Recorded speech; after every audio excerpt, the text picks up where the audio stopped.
What if I told you that your orthopedic surgery could fail even before you step into the operating room? Because research is showing that surgeon skill is not the only condition that determines if surgery is successful or not. There are several risk factors that can either help or hinder your recovery. And the good news is that you have control over many of these factors. As your go-to rehab guide, my goal is to help you get the best possible outcomes after surgery. In today's video, I'll discuss how you can set yourself up for success before you go under the knife.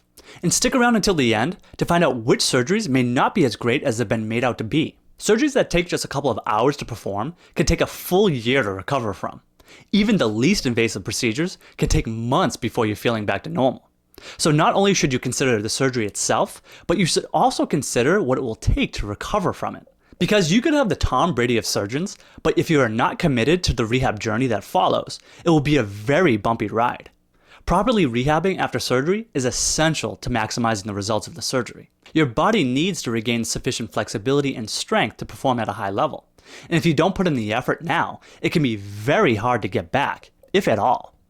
Those who go into surgery unprepared or unwilling to participate in the recovery process are shown to be at greater risk of experiencing less optimal outcomes and are at higher risk of chronic pain and disability years after.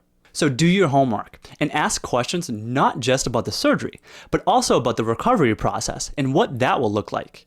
Because you don't want to go through the hassle of surgery just to come out no better than how you went in. It can feel like at times your doctor is speaking a foreign language, and unless you're in the medical field, you're likely going to need to dig deep to recall the basic anatomy you learned in high school. Not knowing what you're getting yourself into can crank the scariness dial up to 10, which can negatively impact your recovery. Studies show that those who are less informed about the surgery and the recovery process to follow were less likely to experience good outcomes, with individuals reporting more pain, had a greater number of unnecessary doctor's visits, and experienced more disability and less satisfaction after surgery. Now, your surgeon will do their best to get you up to speed on what to expect from surgery, but it's the unfortunate reality that they will spend more time with you while you're unconscious than when you're awake, which makes it a bit challenging to ask them questions. And just be careful what sources you utilize on the internet. The point of this video is to show how surgery is a very individualized experience, and just because one person had a bad experience doesn't mean that's what you'll go through.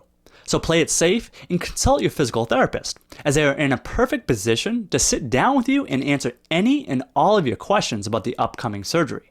The better shape you are going into surgery, the better your outcomes will be. It's that simple. Now don't worry, this doesn't mean you have to go train like you're about to run the Boston Marathon.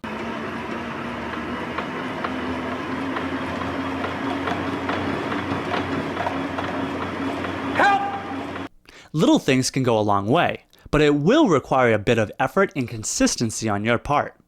Improving strength and regaining mobility can be extremely beneficial for your post-surgical outcomes. After all, if you go into surgery weak and stiff, you're just going to come out even weaker and stiffer. The same goes for your cardiovascular fitness, which can help improve blood circulation, strengthen immune system function, and reduce chronic inflammation, as well as lower stress levels. All of which can help your healing and recovery after surgery.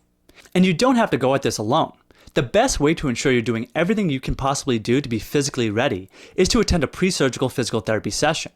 Your physical therapist can provide you with all the necessary exercises needed to get you in tip-top shape. There is no stronger predictor of persistent pain and disability than poor mental health. Those who are depressed have worse outcomes after surgery. This is regardless of the type of surgery being performed. There is no overstating the impact that the mind can have on physical health. Depression adversely affects the immune system function and slows the healing process. Depression also leads to poor sleep quality, unhealthy eating habits, and lack of consistent exercise, all of which can negatively impact your recovery process and contribute to chronic pain. So before you rush into surgery, make sure you're taking care of your mental health as well. Smoking constricts blood vessels, reducing blood flow to the healing tissue, effectively starving the surgical area of much needed oxygen and nutrients. Smoking has also been shown to weaken the immune system function, compromising the body's ability to fight off pathogens that can lead to infections.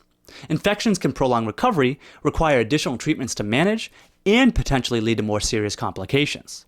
Smoking also reduces lung function, which places people at risk for pneumonia. Now, quitting smoking is very challenging and can take numerous attempts to be successful. But even quitting for a short period of time before surgery can provide significant benefits, which are surprisingly rapid. Within just 1 day of quitting smoking, blood pressure and oxygen levels have been shown to improve. In as little as a couple of months, overall lung function and blood circulation have also been shown to increase. To recap, it's important to take proactive steps to prepare yourself for surgery and increase your chances of a good outcome. By improving your physical and mental fitness, as well as educating yourself on the upcoming surgery, can speed up the rate of recovery and maximize your outcomes. Now that we know what can be done to prepare for surgery, is the surgery actually worth it? Check out this video where we explore common orthopedic surgeries that may be less beneficial than we are led to believe. And if you like this video, please like and subscribe to the channel to help us grow and continue to be your go-to physical therapy guide.